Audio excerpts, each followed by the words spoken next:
Gaurav Gogoi is face, ৰকিবুলেশ্যন is বেছ।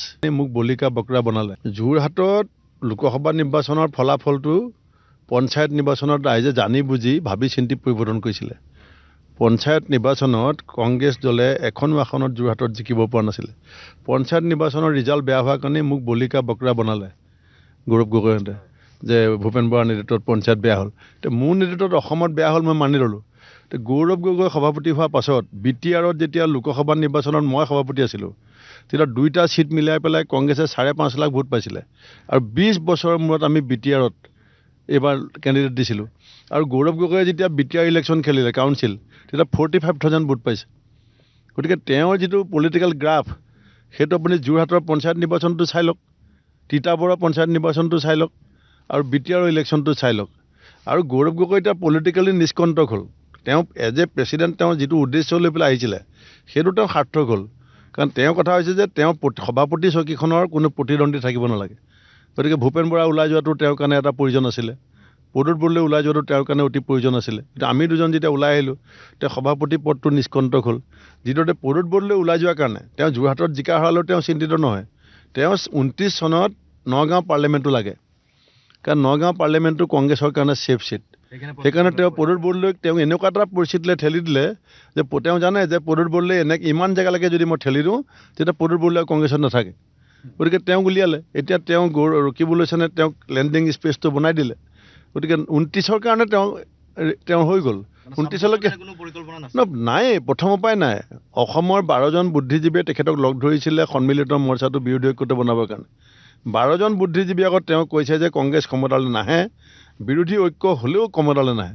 তেতিয়া মোক বিৰোধীজীৱীসকলে আপত্তি কৰিলে যে গৌৰৱ গগৈয়ে যদি সভাপতি হৈ পেলাই এনেকৈ কথাবিলাক কৈ থাকে, তেতিয়াহ'লে এইটোতো সভাপতিয়েতো মানুহক মটিভেটহে কৰিব লাগে, ডিমটিভেটেড কৰি আছে।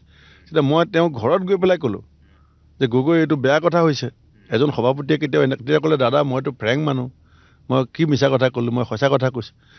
আজি তেওঁ যিটো প্ৰাৰ্থিত্ব বিতৰণ কৰিছে টিকেট আপুনি চাব, তেওঁ কোনো এনেকুৱা মানুহক টিকেট দিয়া নাই যোনে জিকিবৰ কাৰণে যুঁজিব। তেওঁ প্ৰাৰ্থিত্ব দিছে যাতে সমষ্টিটোত তেওঁ এজন কেণ্ডিডেট, তেওঁৰ মানে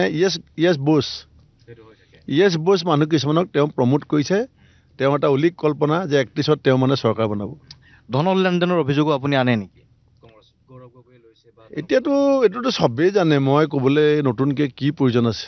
আপুনি যিসকলে প্ৰাৰ্থিত্ব পোৱা নাই কংগ্ৰেছ দলৰ, ৰকিবুলেশ্যনে কেনেকৈ কি কৰি আছে, গৌৰৱ গগৈয়ে কি কৰি আছে, ডিকি দত্তই কি কৰি আছে, এইবিলাকতো মুখ্যমন্ত্ৰীয়ে কৈ আছে। কংগ্ৰেছ দলৰ যিসকল এতিয়া দলৰ পৰা ওলাই আহিছে সকলোৱে মুকলিমূৰীয়াকৈ কথাবিলাক কৈ আছে, আৰু সেইবিলাক কথাৰ তথ্যভিত্তিক কথাই হয়। এটা ইমেজ গৌৰৱ গগৈ এই ধৰণৰ দিয়া হৈছে যে গৌৰৱ গগৈৰ ইমেজটো ক্লিন, নিট এণ্ড ক্লিন, তেওঁ কৰাপ্ট নহয় মানুহজন। গতিকে টিকট ক্ৰয় বিক্ৰয়ৰ ক্ষেত্ৰত গৌৰৱ গগৈৰ হাত থাকিব পাৰে নেকি?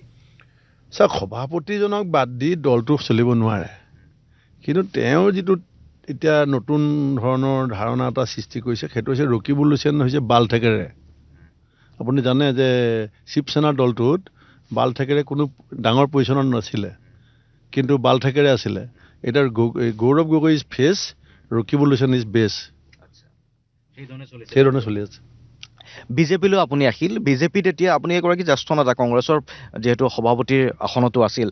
গতিকে বিজেপিত এতিয়া আপুনি শিকাৰ হৈ আছে নে আপোনাৰ অভিজ্ঞতাখিনি লৈ যিটো আপোনাৰ নেতৃত্ব, সেই নেতৃত্ব কামত দিব পাৰিছে?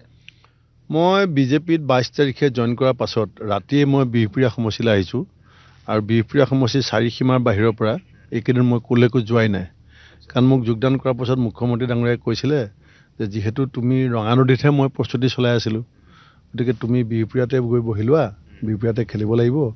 আৰু সেই 22 তাৰিখে ৰাতিৰ পৰা এতিয়ালৈকে মই বিহপুৰীয়া 4 সীমাৰ ভিতৰত আছোঁ। ইয়াত মোৰ এটা নেতৃত্ব আগৰ পৰা আছিলে। মই জয় পৰাজয় যি নহওক, মই 10 বছৰ MLA আছিলোঁ, সংসদীয় সচিব আছিলোঁ, কংগ্ৰেছ সভাপতি হৈছোঁ, অল ইণ্ডিয়া ছেক্ৰেটেৰী হৈছোঁ, গৃহ বিভাগত আছিলোঁ। ইয়াত এটা মোৰ ৰাইজৰ লগত ভোট দিয়া নিদিয়ালৈ কথা নাই, এটা সম্বন্ধ আছিলে।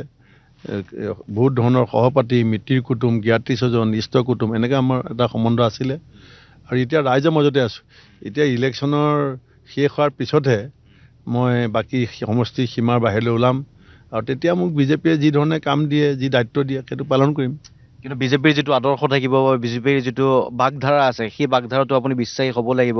হিন্দুত্বৰ কথা আপুনি ক'ব লাগিব, সভ্যতা সংস্কৃতি ৰক্ষাৰ কথা আপুনি ক'ব লাগিব। সেই মানসিকতাটো বা সেই ধৰণৰ আদৰ্শটো আপোনাৰ সলনি হৈছে নেকি? আমাৰ অসমৰ যিসকল ধৰ্মীয় গুৰু আছে তেখেতসকলৰ কথাটো বেলেগ, তেখেতসকল বিদগ্ধ পণ্ডিত, কিন্তু অসমৰ ৰাজনীতিত মই বিশ্বাস কৰোঁ আটাইতকৈ বেছি শাস্ত্ৰ ভাগত পঢ়া মানুহ আৰু কিতাপ পত্ৰ পঢ়া মানুহ যদি 10জন আছে তাৰ ভিতৰত মই আছোঁ। গতিকে গুৰুজনাৰ স্থানৰ পৰাই আপোনাৰ যিটো সেই আদৰ্শ কংগ্ৰেছত আছিল সেইটো বিজেপিতো থাকিব।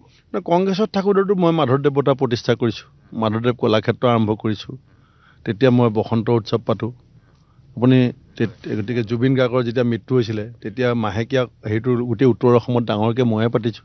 গতিকে অসমীয়া জাতীয় জীৱনৰ লগত সংপৃক্ত হৈ পেলাই সৰুৰ পৰা সেই ঘৰখনৰ পৰাই আমি ভাওনাত গৈ পেলাই ভাও গাইছোঁ, থিয়েটাৰ কৰিছোঁ। এতিয়াও আপোনাক মই ভাওনাৰ বচন গাব পাৰোঁ, মহাভাৰতৰ কথা ক'ব পাৰোঁ, ৰামায়ণৰ কথা ক'ব পাৰোঁ, কীৰ্তন, দশম, পুৰাণ, আনকি উপনিষদ মই কেইবাবাৰো অধ্যয়ন কৰিছোঁ। গতিকে মই বিজেপিৰ যিটো হিন্দুত্ববাদ, তেওঁলোকৰ যিটো এতিয়া যিটো পদুম ফুল, যেনেকৈ ভগৱান শ্ৰীকৃষ্ণৰ শংখ চক্ৰ গদা পদ্মৰ পৰা আনিছে চিম্বলটো, সেইখিনি মই অধ্যয়ন কৰিছোঁ। কিন্তু মই কংগ্ৰেছ দলৰ সভাপতি হোৱা সূত্ৰে আৰু 100 বছৰীয়া মোৰ দলটোৰ কংগ্ৰেছৰ লগত এটা সম্পৰ্ক আছিলে। ককাদেউতাৰ 1926 চনত পাণ্ডু অধিৱেশনত আমাৰ নগাঁৱত তেতিয়া ঘৰ আছিলে, এই কৰ্মবীৰ নবীন চন্দ্ৰ বৰদলৈ আৰু আমাৰ দেশভক্ত তৰুণৰাম ফুকন ডাঙৰীয়াই চিঠি দিছিলে। সেই চিঠি আধাৰত ককাদেউতাই মোহৰ গাড়ীৰ এগাড়ী গামোচা নি পেলাই পাণ্ডু অধিৱেশনত দিছিলে। তাৰ এই পেণ্ডেলটো যিটো খেৰ বাঁহৰ বনাইছিলে তাৰ ওপৰৰ মানে চামিয়ানা বনাবৰ কাৰণে। গতিকে 100 বছৰীয়া সম্বন্ধটো মই ছেট কৰিছোঁ। তাত মোৰ স্বাভিমান আৰু আত্মসন্মানৰ প্ৰশ্ন আহিল, মোৰ স্থান নাইকিয়া হ'ল। আৰু য'ত আপোনাৰ সন্মান নাথাকে সেই স্থানত থকাটো উচিত নহয়। আৰু ইয়াত হিমন্ত বিশ্ব শৰ্মাই মোক এতিয়ালৈকে মই যিখিনি দেখিছোঁ যে মোক ঘৰত গৈ তেখেতে নিমন্ত্ৰণ কৰিছে। মই জইন কৰাৰ আগত গৃহমন্ত্ৰী অমিত শ্বাহ ডাঙৰীয়াই কথা পাতিছে, মোক কৈছিলে প্ৰাৰ্থিত্ব বিচাৰি তুমি কালৈও ফোন নকৰিবা, ক'লৈকো নাযাবা, তুমি বিহপুৰীয়াত গৈ বহি কাম কৰা। মই বহি আছোঁ, মই কাম কৰিছোঁ। নিৰ্বাচনী কেম্পেইনিং চলিবলৈ তেখেতে মোক ফোন কৰিছে, ইমান তাৰিখে মই তোমাৰ তাত যাম, মই ৰাইজক কথা এষাৰ ক'ব বিচাৰিছোঁ। গতিকে যিখিনি তেখেতে মোৰ প্ৰতি এটা বন্ধুত্বসুলভ যিটো মৰম চেনেহ যোগদান কৰাৰ আগতে আহ্বান জনাইছিলে, সেইটো মই কালিলৈকে তেখেতৰ চকু মুখত দেখিছোঁ।